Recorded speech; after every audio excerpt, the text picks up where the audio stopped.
Hello, welcome to another edition, episode number 9 of the Lab Epstein Hitting Podcast. Today we're diving into our first edition of History of Hitting, which should be a lot of fun. I'm Jim, and joining me as always is my former hitting coach, renowned hitting instructor and evaluator, friend and co-host, Jake Epstein. Jake, how are you? I'm well, sir. How are you? Well, doing well. You know, this past week we had the Major League Baseball First-Year Player Draft. Obviously, it was shortened from what it was for many, many years. But before we dive into today's topic, I want to talk a little bit about that draft. And you, once upon a time, were drafted back in the 90s. A lot of dreams were kind of fulfilled this week. What was that like for you? I want to hear some of your stories leading up to the draft and the day that you were drafted.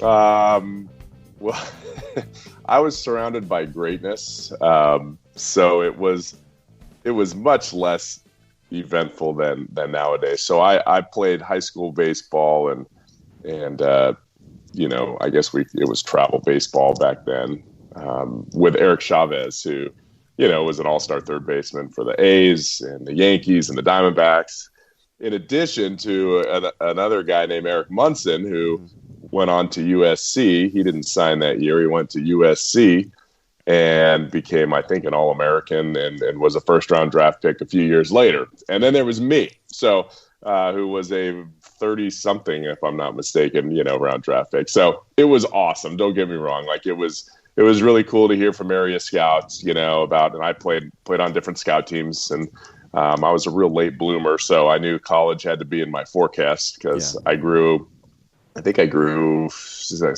inches and put on 35 pounds from the time I graduated to the time I was, a junior in college. So very exciting times. Nothing like the hoopla today. Even Eric, that was the cool part about Eric Chavez was, we went to a high school called Mount Carmel High School, and Billy Bean, the A's general manager, played at Mount Carmel High School and was a first rounder. Well, Bean ended up drafting Chavez that year because he was the GM of the A's. So that part of it was really cool. It was kind of like this local community, outreach. Everyone kind of came together. So that was neat. But yeah, I mean, there was no. I think there was internet in '96. I'm not real sure. There definitely wasn't a phone with a camera or social media then. No. There was internet, but it was certainly in its infant stages. Yeah. There are 3 players, and I wanted to kind of discuss with you to see which guys you really liked.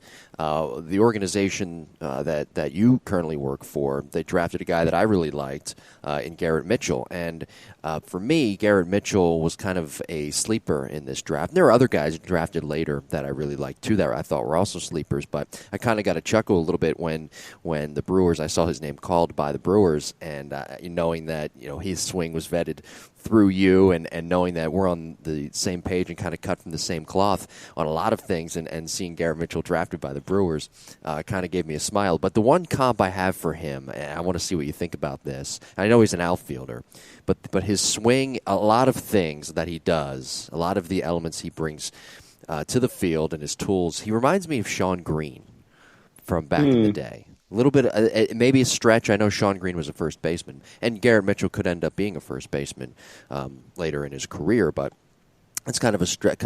But that was kind of a comp for what I had for him. I liked Garrett Mitchell a lot. I liked Ed Howard a lot. I still think he has some development time there with trying to get more ground force with his swing and kind of get a little bit more torque in his swing as well and get those hips to snap. But I think his athleticism is very, very comparable to like a Trey Turner type at shortstop. Good range, good arm. And then, of course, Austin Martin with us, with the Blue Jays. Some would say, and you've said this too, that he was arguably the best player in the draft. So there were a lot of good players in this draft that I really liked. And I think those are the 3, at least in the first round, position player wise, that really stood out to me. And you know this too very well. I'm not a big guy. I'm not big on drafting kids out of high school, position players out of high school. I think drafting a 21-year-old first round, second round out of college with all that experience and development time at a really good program. I mean, Nick Gonzalez, for example, New Mexico State, not a huge program, but nevertheless still a good college program, really helps your organization, helps maximize getting the most benefit and cost-effective way to develop those players and get them to the major league level. Now, in Ed Howard's case with the Cubs, I think he's the outlier here because I think he's just a tremendous athlete who can grow into a Tim Beckham or a Trey Turner type at short. Plus, I think he has a really nice swing and he has good bat lag and whatnot. Anyway, we can break this down all day, but those are the three guys that really stuck out to me. Yeah, no, I think there's always good talent. I kind of echo, what you say about, college and amateur. I think it's tough.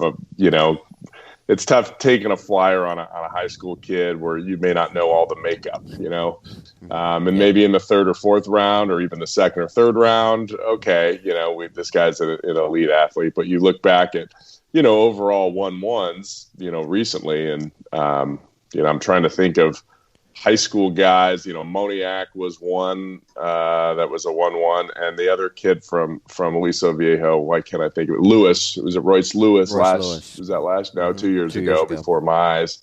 High school guys that they're plotting through the minor leagues. They're not tearing it up. They're 20 years old now, 21 years old. They're trying to hit 260 in the minor leagues. It's tough.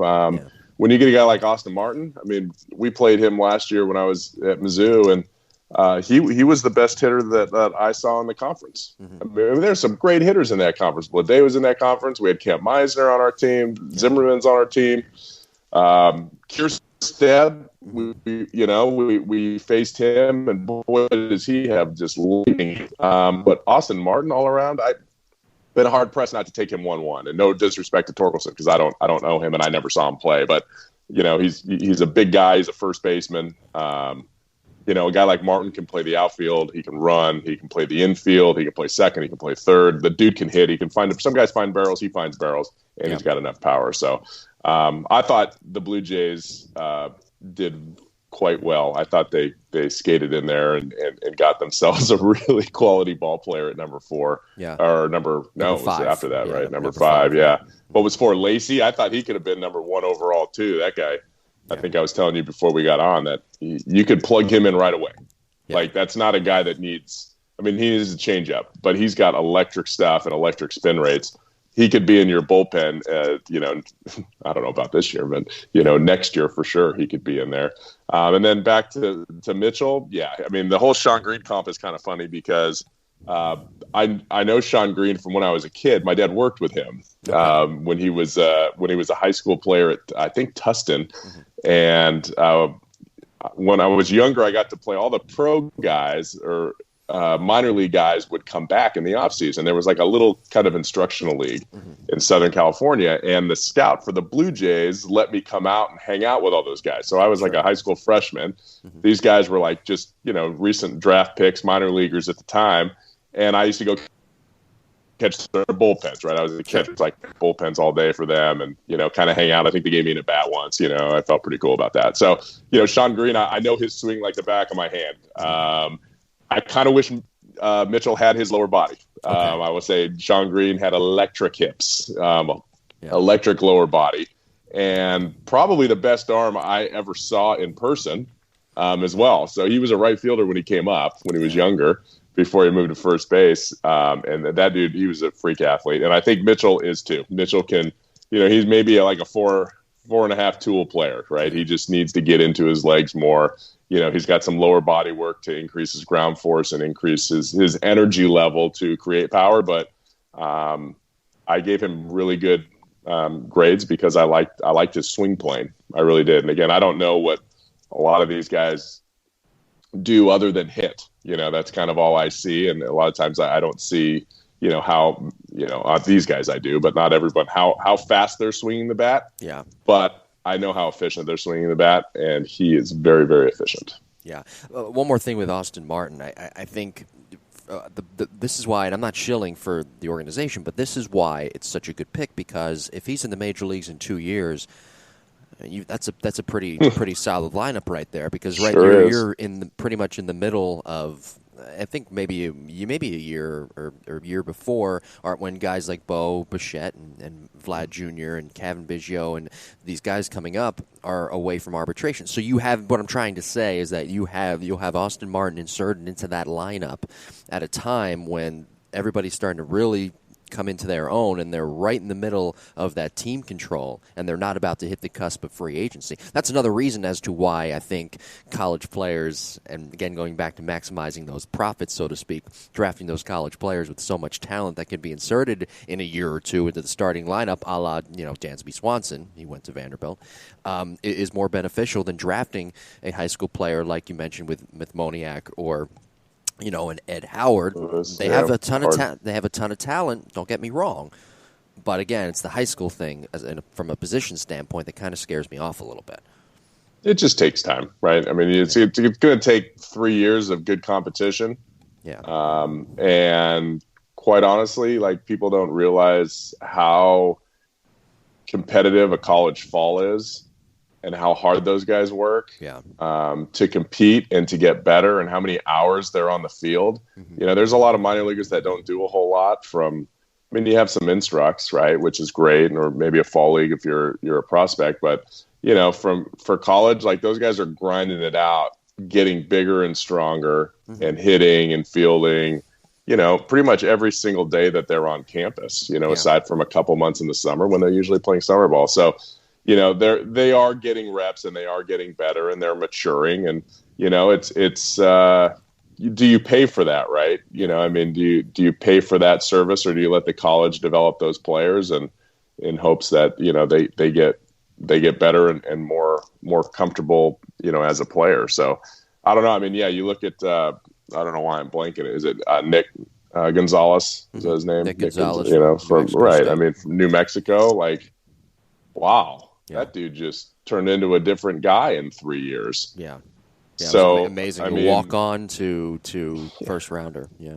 Yeah, that's pretty awesome stuff. Yeah. Again, it's that you never know what could happen in those 3 years, how much you're going to grow. I mean, there's so many variables that go along with it. Anyway, let's dive into our topic today. We can go on all day about the Major League Baseball draft and these prospects, but our topic today, a history of hitting. I know you're very excited about talking about this. This is part one. We're going to do part two next week. Today we're going to be covering from the start of the 19th century, so 1900 to 1990. There's a good amount of stuff we can cover there. Next week, we're going to cover the last 30 years of hitting because of everything that's evolved within the game of baseball and how hitting has changed with technology and data and whatnot. So we'll talk about that next week, but we're going to start here with the beginning of the 19th century up to 1990, and we'll start with the first 20 years, 1900 to 1920. And this is the era, I know you're a history buff, so you know this. I have a lot of notes here on all these eras, but this is kind of this 20-year period where you heard teams like the New York Giants, the Philadelphia Athletics, those type of teams were throughout Major League Baseball. Some statistics looking back on it, home runs per game were .2, so very minuscule. There weren't many home runs. The overall league batting average was .255. About 4 runs were scored per game, and about 8.5 hits per game. Now, the most home runs hit during that time, from 1900 to 1920, the most home runs that were hit in one season were by Babe Ruth, and it was actually 11 home runs, the first time he led the league in home runs. So there were a lot of guys who were slap hitters, Ty Cobb, Harry Davis, Tim Jordan. I mean, you may remember those names. They led the league in hitting, certainly not home runs. Cobb led the league in hitting 9 times. So this was sort of a period where there was much different from what it is now. We didn't have any power. We just had guys who, I mean, you could argue maybe it was the game of baseball being played as purist based off the statistics. Emulation is a big part of how we learn with hitting and with baseball. And so you see the waves of hitting and ideals, through baseball's history, because it takes time for change and it takes time for emulation. And, when guys first started playing, it was like they were playing Pepper, right? They had these giant bats that never broke. The ball didn't have a cork center with a rubber cover on it, right? It was like a big pillow they were hitting. And what were they trying to do? They were, the strike zone was gigantic. They're just trying to get hits. They weren't worried about putting them in the seats because there were no seats, right? If there were, they were made of wood. They were bleachers in the outfield, and usually the fans were standing out there. So, different game. Not a lot of fences back then either when the game first started, around the turn of the century. So, as the stadiums came in, life was a little different. I guess the one history, I mean, it's so funny to hear those stats that you threw out is like incredible. And was, I'm trying to think what year that was. Ruth hit, was that like 1919? That was 19. Let me look here if I can read my own stupid handwriting. That was 1918. 1918. It was 1918. Okay. So yeah, that was when he was starting to come up, and he was probably a pitcher, right? He was a position player and pitcher. Yeah, so pulling double duty, but I remember Ted Williams telling my dad. So my dad told me that he learned how to Williams watched tried to copy everything that Ruth did. Like that was kind of his deal. And Ruth told him, I don't know what year it was. Ruth had retired, and he was shortly before his death. He said, I copied the great hitters. You want to learn what the great hitters do? Copy them. He said, I copied Shoeless Joe.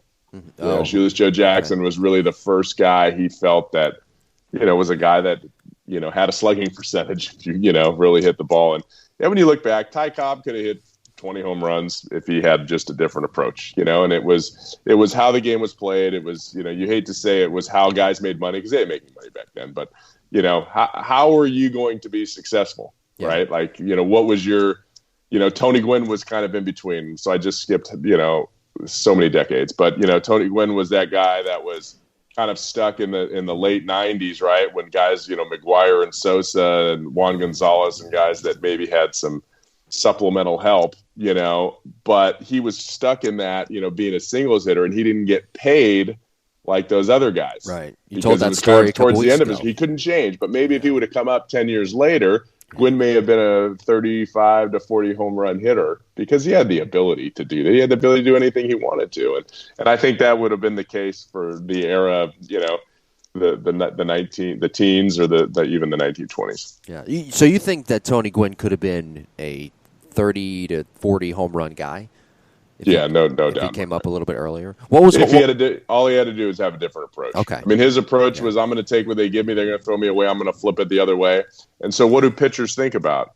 Oh, if I throw him a ball in and he turns on it, then that could drive in a run if he hits a double or if he hits a home run. But if I throw him a fastball middle away, I know he's just going to flick it into left field. There's no fear, right? There's no fear. Even though Gwynn was the best hitter in that lineup, Greg Vaughn and or Ken Caminiti were the guys that people feared because those guys can actually drive in runs. Yeah, interesting. Okay. Mm-hmm. Did the ballpark that they played in at the time, Qualcomm, did that have anything to do with it? That was a big ballpark back in the day. Good recall. Yeah, now it was, I don't think it was huge, but I mean, Vaughn hit 40-something home runs or something. Yeah, it's true. Caminiti hit 30-something home runs. So, you could hit balls. Now, it's, you get the damp air at night, but it was smaller than Petco. It was a much better park than when they moved into Petco. Oh, sure.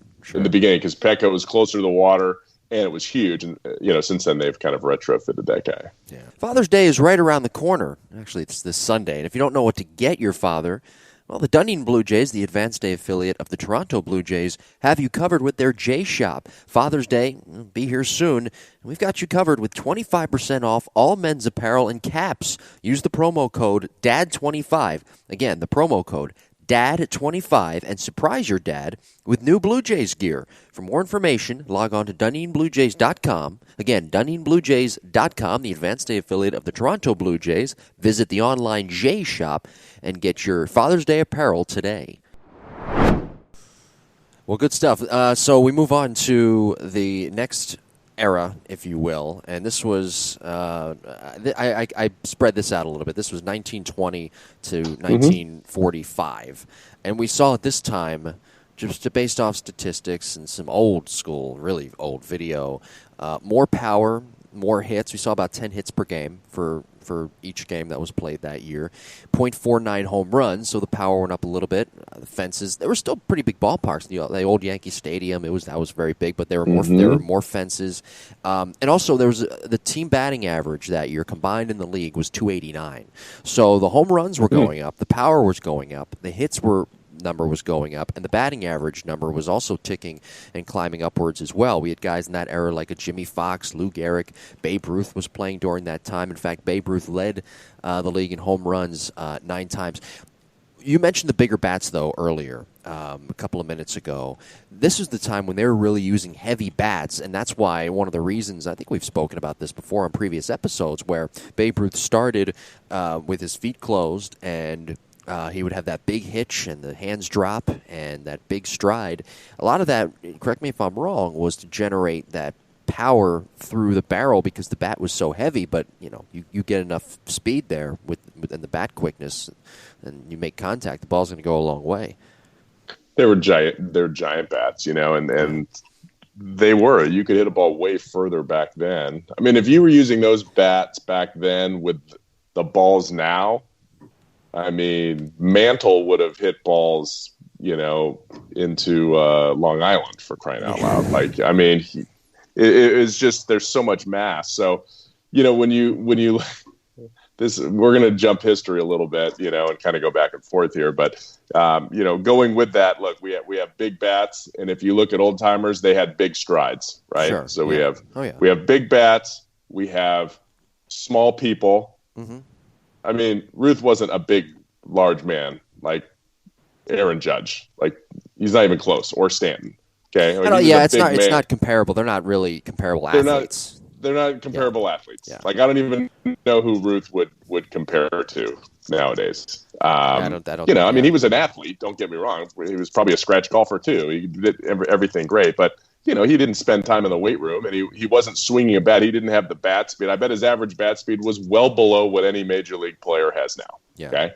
But he had to do things to get that going because he wasn't a specimen. Mm-hmm. And so you had all these players that grew up swinging big bats, and they weren't very big kids, or maybe they were big kids, but they weren't swinging ultralight bats, right? Yeah. So they developed this big rhythm. You look at Mantle used to have a really big stride, especially from the right side. They had big moves. And then all of a sudden you go to college players kind of when I played, and then more after, like in the early 2000s, right, where bats were really light. Or even in the 90s, they weren't as high-powered, but they were really light. Like, you could use a drop 5, right? There were no regulations. So all of a sudden, guys had no strides, right? They had very small strides, very little strides. It was all about getting your foot down because all you had to do was find a barrel. You didn't have to swing hard. You just had to find a barrel. And then all of a sudden, there was this transition to BB core. And all these high school kids are like, oh, my gosh, this is the worst bat ever. And they started using it to prepare for college. And it was like using wood, or maybe not even as good as wood. And all of a sudden, now the rhythm and strides come back. So when you look at baseball, there's this big stride, era, which we're talking about 20s to, 50s. And then there's like a smaller stride gap that goes through kind of the 90s and maybe early 2000s. Then all of a sudden now all the big strides and big rhythms are back, like Josh Donaldson and Bautista and pretty much every Latin American ball player that I scout. They all have this pretty good leg kick and pretty good rhythm. Well, I feel like Babe Ruth didn't have a leg kick, though. It was more of just a very long stride. Just a long step. Yeah. But so anything that gains ground, I guess, is going to create more force. That's why pitchers don't have small steps. Right. That's why pitchers don't do a no stride technique. They don't stop at toe touch and then start again, right? They're building that rhythm. They're going, downhill, so to speak, because they're building all that energy to come out of their hand. And hitters really have to do the same exact thing. And this was a time period, too. I don't want to miss out on this name, best hitter of all time. Ted Williams was starting to come into his prime as well. I was just throwing out some names out there. What do you make, though? The pitch speed back then obviously wasn't what it was today. Does that have any variables or anything like that in terms of the numbers back then? Or is it What does it have to do with anything? I mean, people always say, well, Babe Ruth couldn't hit in today's game. Well, I don't know.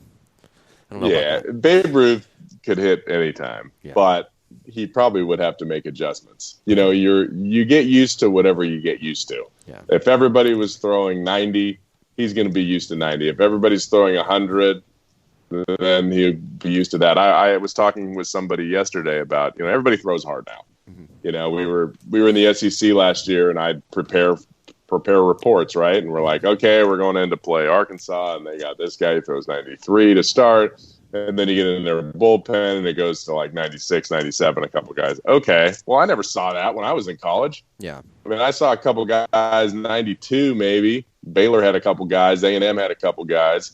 But it's like, come on. We're seeing 94 to 97 every single day, and the hitters – 19-year-old, 18-year-old hitter walks up there and he's like, okay, I'm used to this. Like he didn't care. Yeah. And I think that's how baseball works. Now you have to also be able to, we use machines a lot now to, help players with velocity and to help them kind of get game ready. Mm-hmm. Well, there's no way Ruth could have that kind of leg kick off of a machine, right? So he could use a machine to, get his vision right and kind of see the speed, but he couldn't take those moves. So he would have to adjust. Yeah. And what we also don't know is pitcher, or we do know, but what we don't realize is, it's a different game. Like that pitcher, he threw 9 innings.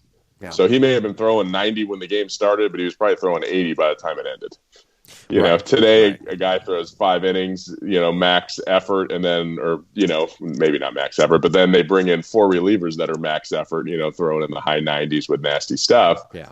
It's just a different ball game. Yeah. 5 innings, 80 pitches done, where that era, it was 9 innings, 150 plus pitches. And then you pitch 3 days later sometimes. It's amazing. And no commercial breaks. And no commercial break. The games were a lot quicker. But that's one thing I noticed too, by the way, comparing the game in the last 20 years compared to back then and even in the 70s and 80s, that there were a lot of 2.5-hour games rather than 3+ hour games. Absolutely. Yeah. All right, we'll take a break. Coming up, we're going to talk about 1945 to 1969, that era, and also what's kind of described as the dead ball era as well, of 1970 to 1990. But first, we're going to talk a little bit about the lab and the schedule that is being offered currently. I got this email earlier in the week, and I think it's very vital for your business to share about how both indoor and outdoor baseball and softball activities are going on right now. You've changed things up, though, a little bit. There's some pre-scheduled clinics, but you're allowing create your own groups, which I think is kind of cool. What's that all about? Yeah, if you have a group of buddies that want to train together, whether it's, infield defense or hitting or both, I think it's always more fun when you get guys on the same team to compete. One of the ideas of when we created the lab was I wanted to create an environment that was their home. It was their, it was the players' Division I program, or Division II program or whatever. It's their home where they can go in and get their work done, and they can compete with each other, and we can prep them for competition. That's kind of how it's been set up.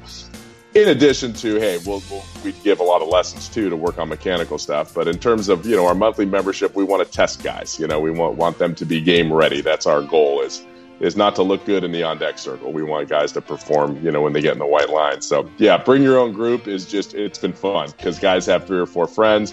We can all train together. We can do some home run derbies, hitting competitions, throw in some nasty breaking balls, whatever, and have them compete with one another. Yeah, there's back to baseball clinics that are available. The Sandlot on Turf, that's available. That was fun. $20 for 2 hours. I mean, you can't beat that deal.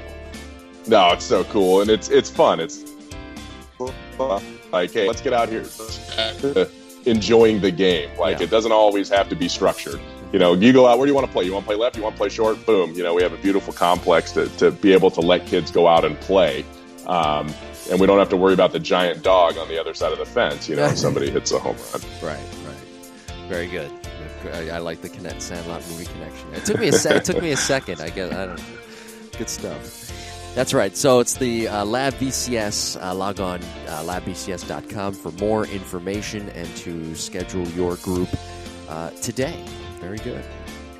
All right, let's get back to the show here. New episodes available every Monday, 9 a.m., wherever you get your podcast. We appreciate everybody listening, and be sure to email the podcast, jimbopodcast21@gmail.com. That is jimbopodcast21@gmail.com. We thank you again for listening, and be sure to follow us on our social media channels. I'm at Jim Tara on Twitter. Jake is at Epstein Hitting on Twitter and Instagram. I'm also at Jim Tara on Instagram as well. All right, let's get back to history of hitting here. Part 1. We'll do Part 2 next week, but we've already covered the beginning of the 19th century, 1900 to 1920, and 1920 to 1945. So now we go to 1945 to 1969. And I don't know, before I kind of dive into some notes and statistics that I made here, this was at the time when World War II was going on, and it was one of the biggest wars that ever took place, I think, in this country's history and in the world's history.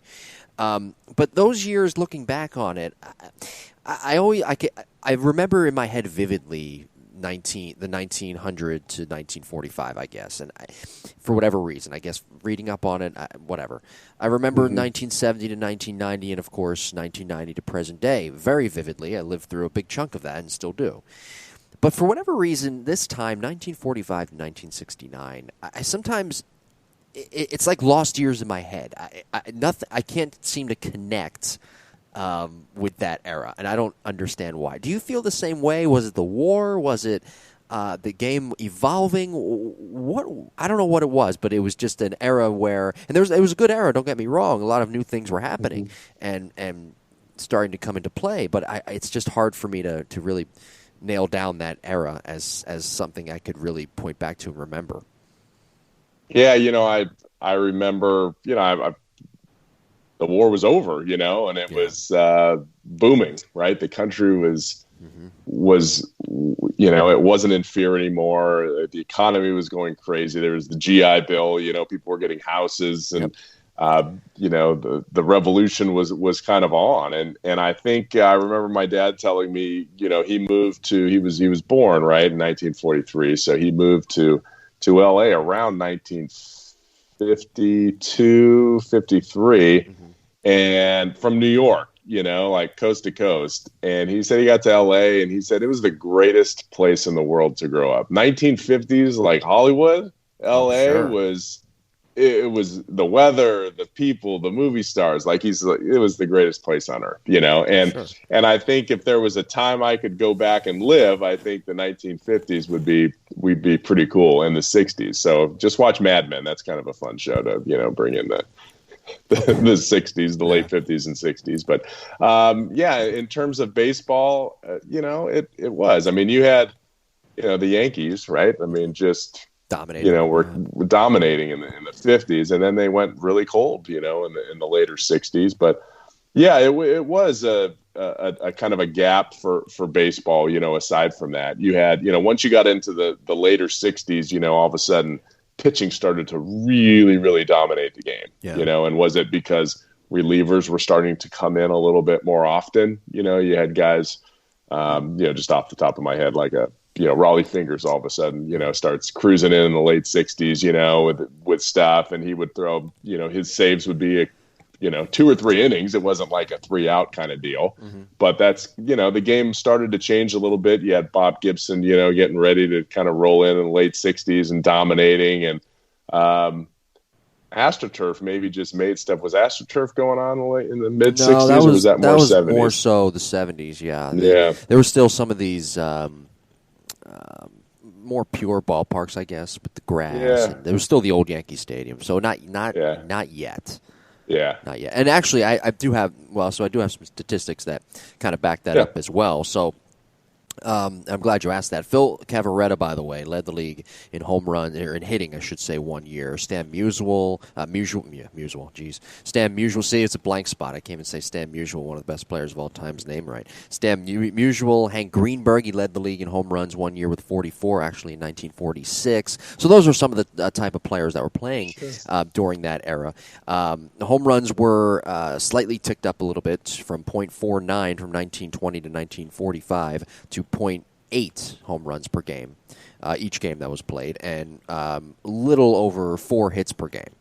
So the number, certainly the home run number went up a little bit. And during this time, too, it was also, we were seeing a different type of players, a different type of athlete come into the game as well. Roberto Clemente, Hank Aaron, Jackie Robinson, who was arguably one of the best athletes of all time, five-sport athlete at UCLA, for God's sakes. So we saw some different types of athletes who were guys who weren't just baseball players. They were baseball players who can literally do it all, but then they can go and play golf and be successful, or go shoot hoops, play one-on-one and also be successful. So I think the athleticism was also starting to trend up as well. And Stan Musial too. I mean, he's part of that group also. And if you think about the other sports that were around, that baseball was king, right? Yeah. Baseball was the American, pastime. Yeah. Was baseball. Yeah. That's different now. So what athletes did you get? You got the best athletes, right?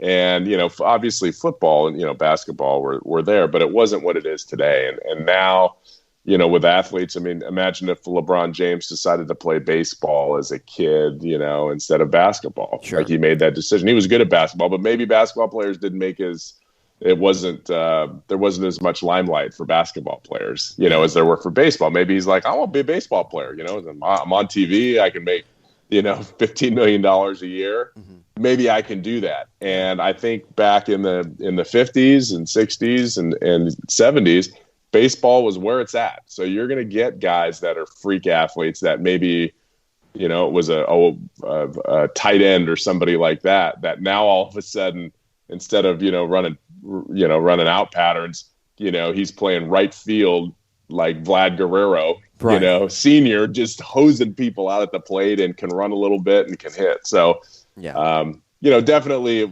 wasn't, obviously it's always been a skilled sport, but now kids and players are so focused on one sport and mastering one sport, whether it's the baseball players we train here in Texas, around the country, or it's somebody that's going to a football quarterback camp or a lineman camp or whatever it might be, basketball camps.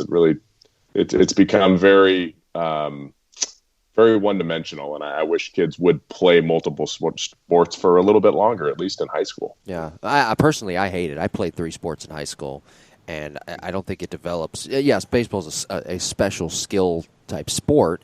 I've always said that you can make the argument basketball players are the best athletes, on the planet, mm-hmm. but baseball and hockey players are the best skilled athletes.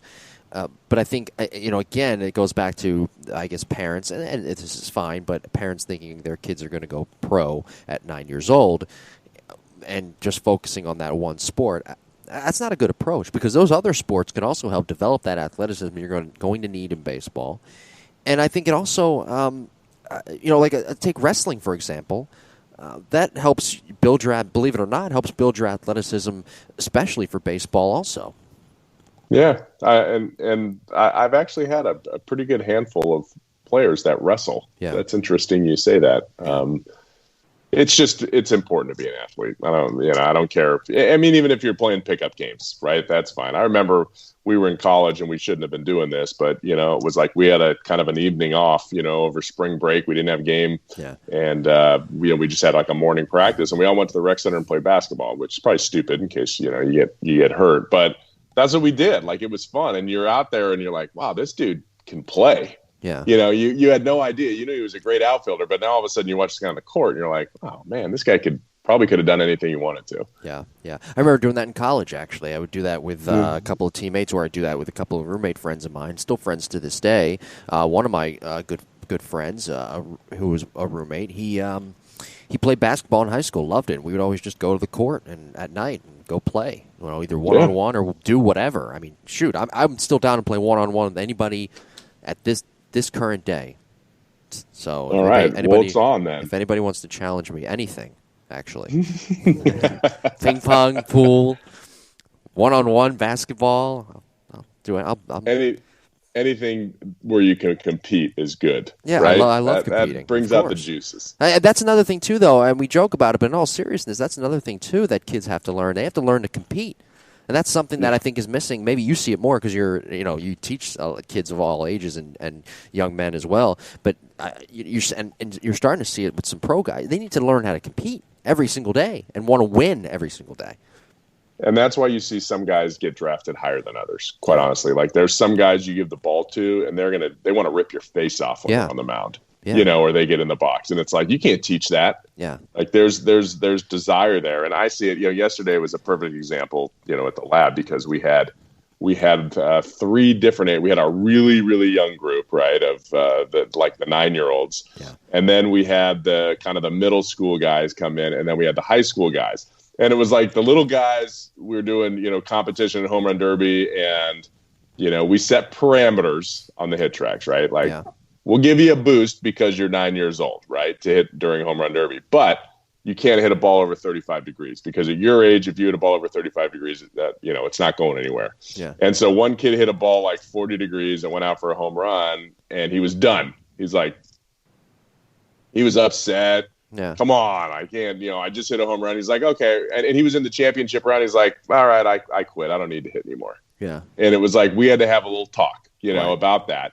When then all of a sudden you get to the older kids and they're like, I want in there now, and I'm not giving an inch. Yeah. And that's what we have to try to get our kids to feel. We have to put them in situations like that more often than not. You can't do it 10 times a year. Okay, this is an important game, everyone. Well, that just increases pressure. But if you can put them in that environment to make them mentally tough, and make them want to win and want to succeed, well, all of a sudden it is going to show up in the games. I don't know if you remember, you probably do, Bill Robinson, former major leaguer. Yeah.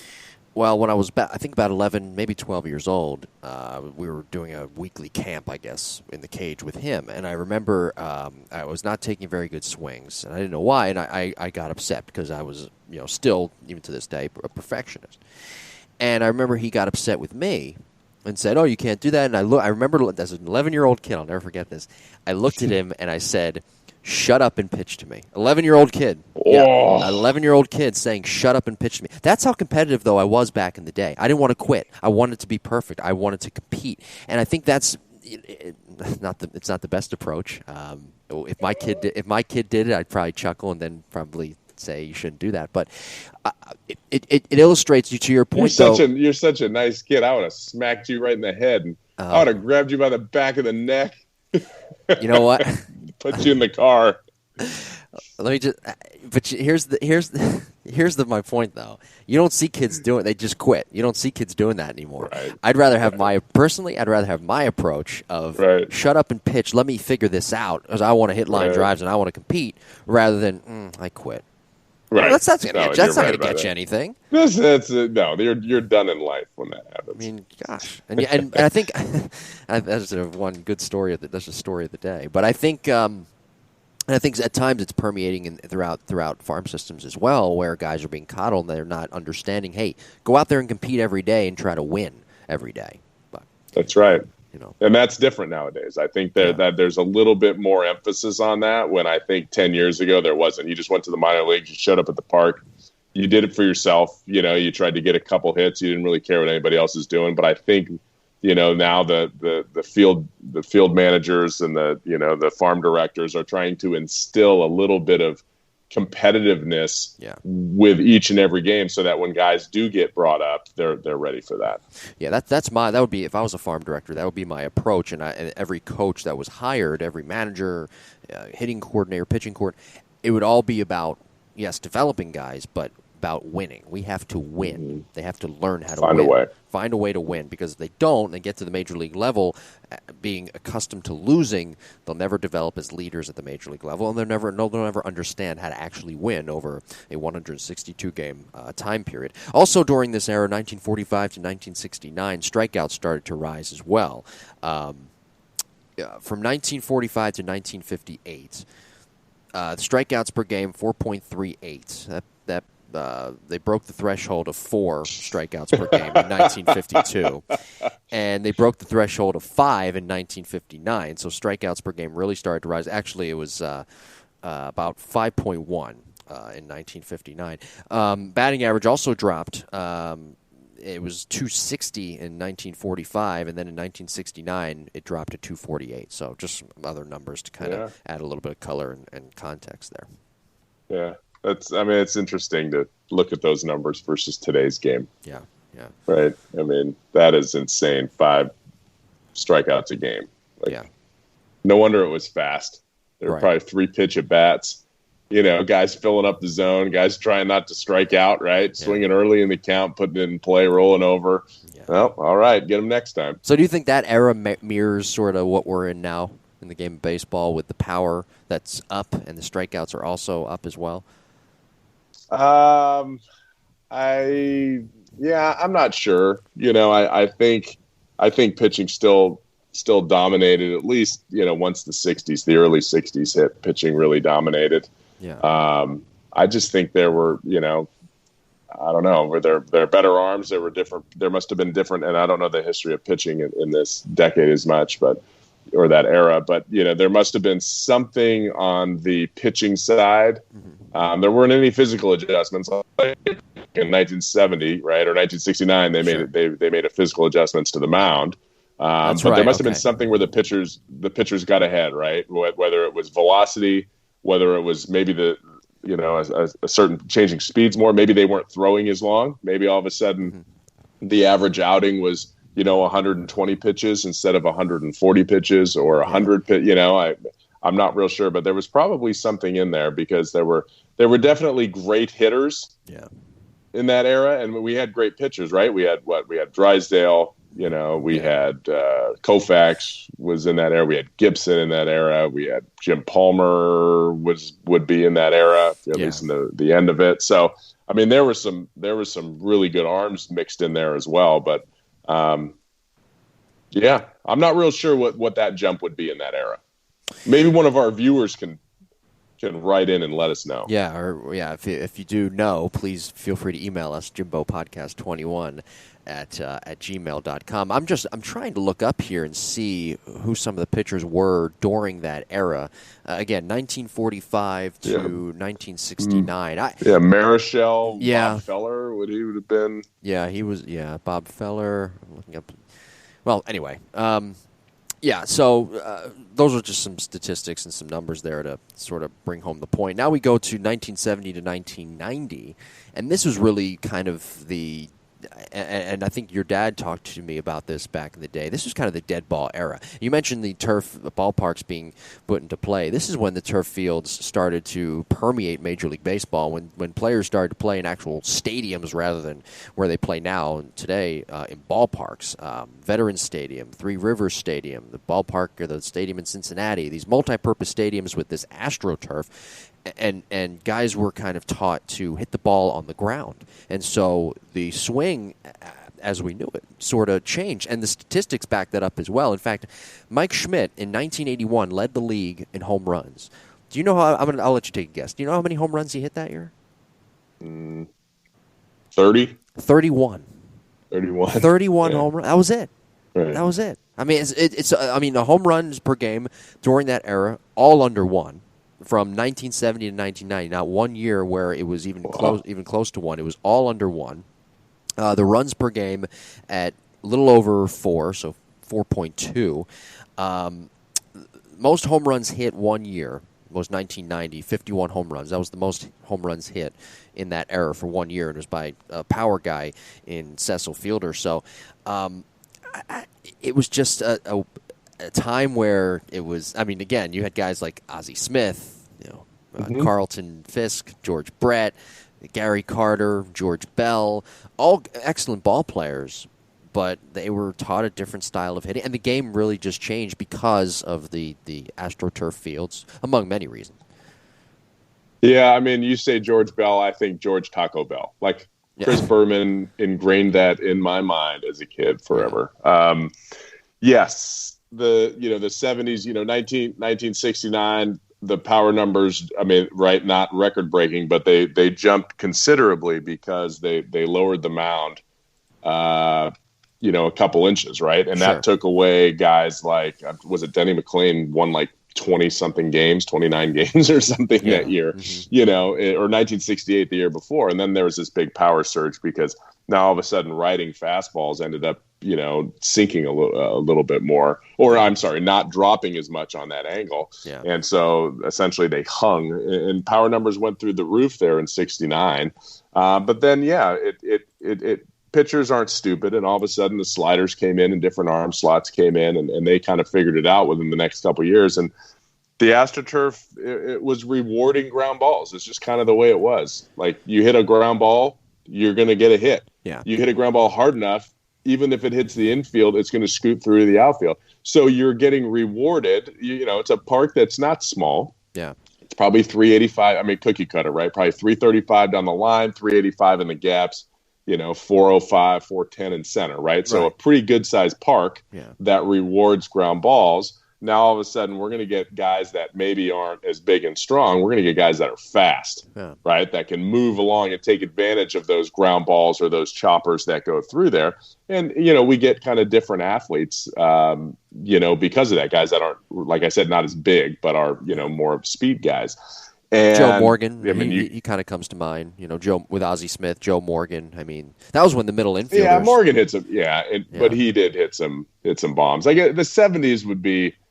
I feel like the early '70s was kind of different. There was, the AstroTurf was there, but the early '70s, those guys, you still had Reggie. You had. I mean, you're always going to have home run hitters. Yeah. But yeah, it was a different game. It was maybe one power threat in a lineup instead of like 7 power threats and 2 table setters. Like it is now. Yeah. There was only one.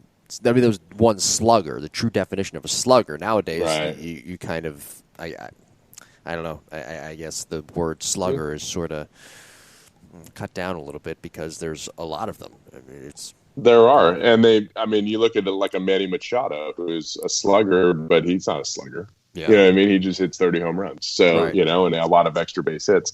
The 80s were you all of a sudden you start to get like McGuire and Canseco, right? And the A's, that was kind of my team in the 80s. I loved the A's. But then you had Ricky Henderson on that team, right? You had Dave Henderson on that team and guys that would fill the role, to get on base and to steal bags. So it was definitely a transitional time that started to change in the late 80s. And that's when you see when all of a sudden, McGuire starts hitting home runs and Canseco starts hitting home runs. That sets the tone for the next generation of players that want to do that. So maybe they're playing, right? And there's somebody my age that's like 10, 12 years old watching Canseco saying, this is the best dude I've ever seen. I want to hit like that. And then all of a sudden, by the time, if, people that were my generation, they kind of make their way into the minor leagues and big leagues. Now, all of a sudden, that's where the early 2000s come in and power is all over the place. Yeah. So it is generational by a lot of times who the players are and how much publicity they get. Who do you want to be like? Yeah. That's who I want to be like. Do you think that era was it? I guess that era was very formidable for, I don't want to say slap hitters, but singles hitters and just pure hitters in the game of baseball rather than just power. I guess all-around type hitters because of the batting averages being, a little bit higher and the power being down. Yeah, I don't, it depends if you reward them. AstroTurf, it's different than turf today. It's not even close. It's concrete underneath turf. Right. It's not sand underneath turf and the sand's on rock underneath, So it was a different, I don't know if they were pure hitters. I'm thinking about mechanics. Yeah. Right? Like, how, like, Tony Gwynn, like he played in the 90s, right? So Gwynn to me had wonderful mechanics. Yeah. That were much different than like Willie McGee. Yeah. Or even a Guillen, right? Or any of the White Sox. So you also had different hitting coaches that were influential at that time, right? You had Walt Horiniak. And who was kind of Charlie Lau's disciple. So Horiniak kind of took Charlie Lau's more extreme, and you think about the White Sox in the 80s and Guillen and or the 90s and Cora and even Robin Ventura, who was more like a George Brett. Even though he was kind of a poster boy for that, he stayed back and rotated pretty darn well. Yeah. But that was what they were trying to do. They were trying to shift all the way from their back foot to their front foot. They were finishing with one hand over their front leg. Like, I remember the swing when you watch A-Rod swing and miss in the 90s and 2000s, because he looked really bad, like on his front foot, and he would like lunge into his front foot after, and it's like, I can see it. Yeah. That's what everybody looked like during that era. That's what everybody on the White Sox hit like. And a ton of people on the Red Sox looked like, because that's where Herniak was with the Red Sox as well. So where Lau was, in Chicago. So that was influential at the time, right? You have George Brett, who's the dude, and he's the poster boy for this hitting method, where you're,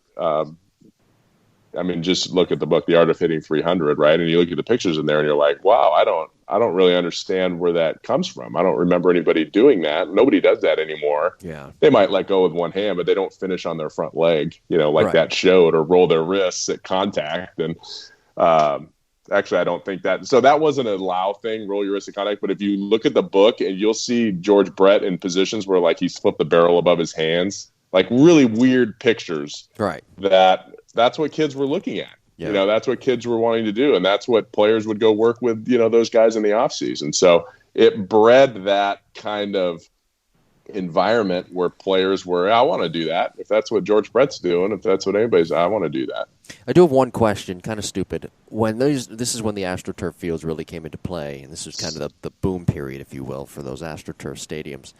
What kind of shoes do players wear? Were they spikes, or are they actually sneakers, or a special type of spike? I always wondered that, and I never really found out.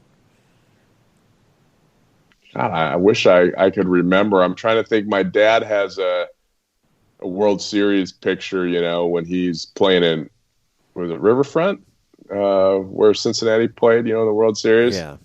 I don't know if it's there. I think it's in Oakland, and he has his actual shoes in the picture, and then he still has his like World Series gear, Yeah.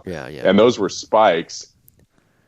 I don't know. I remember as a kid, my dad playing in an old timers game in Kansas City, and that was the first time I had ever stepped on turf. I did not have spikes on; like I had just some like old Mizuno rubber turf shoes. So and they were turf I shoes, remember yeah. I was in the outfield, and the balls, bouncing, like the first two fly balls bounced and went over my head. Yeah. And then I remember diving for one, and when I got up, my whole knee was bloody. Oh yeah. Like one little dive, it just tore my pants, I'm like, this stuff is nasty. Yeah. But I don't know. So- there was dirt in the corners of where the bases were. Yeah. So what did that feel like then when you were on the turf? Did it feel like you're just on concrete? No, it was bouncy. It was just okay.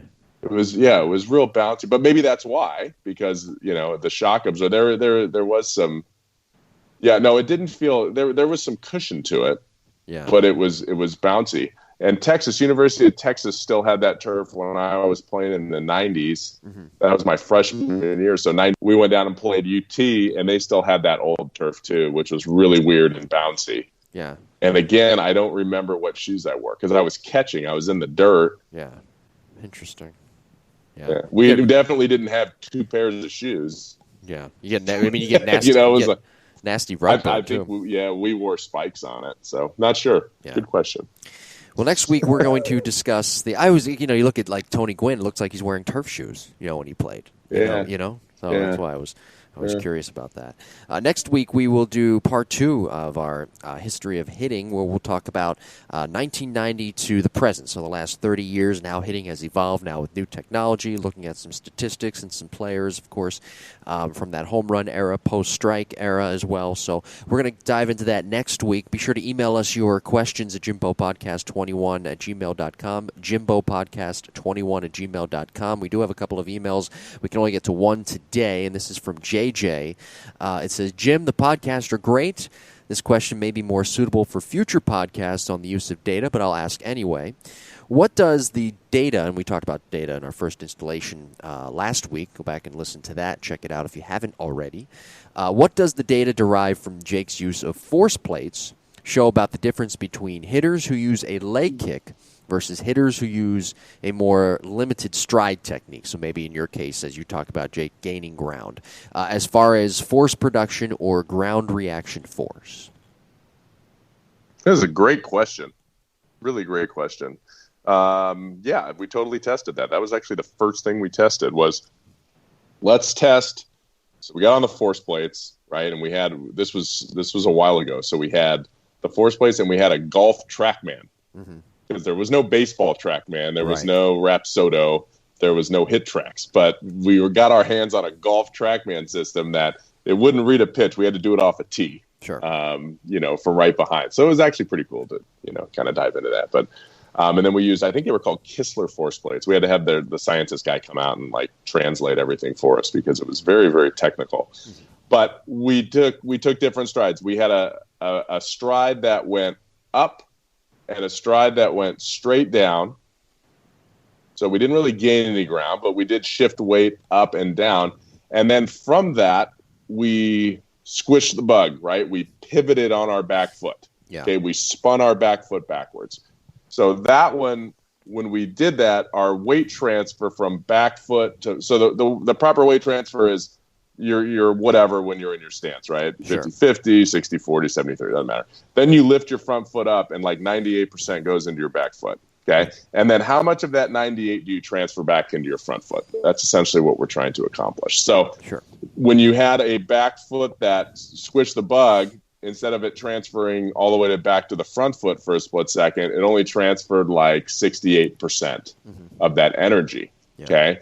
In doing so, the bat speed went down roughly 2 miles an hour, right? I'm sorry, the exit speed went down, 2 to 3 miles an hour. Yeah. So then we said, okay, let's stride up, let's stride down, and let's just pick our back foot off the ground. So we're not going to pivot it, and we're not going to roll it in. We're just going to kind of pick it up and spin it. Sure. So when we did that, the energy was better, but the result was not. Okay, so the players that we were testing, their exit velocity was down. So we're like, okay, so we had a better weight transfer, but maybe we released that ground force too soon, right? We're talking milliseconds here. So then we did a nose stride, and we said, okay, then we did the third scenario, which is the back foot rolls in and then up. Okay, so it rolls to the inside of the back foot and then it comes up. So it's not a spin where it squishes and it doesn't come off the ground and then turn. That makes sense. And then that one was the best, okay, with the up down. So then we tested it with a wide base and the no stride. We just kind of rocked our feet, kind of like a pool hole. So we still had a weight shift, but not like a full weight shift. And we did that one with those three scenarios: a back foot that squished and spun, one that just came up and then turned, and one that rolled in and then came up. So all of a sudden, the one that rolls in and comes up is the best.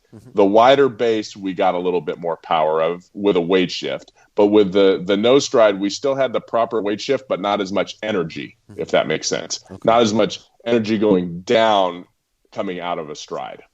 Okay, so we had the weight shift, 98% of the weight in the back foot to 98% in the front foot for, a few milliseconds. And then that energy goes through the swing. So the winner, without, taking an hour for this, the winner was kind of a glide. So then we started just testing stuff. Okay, let's bring our foot up and out.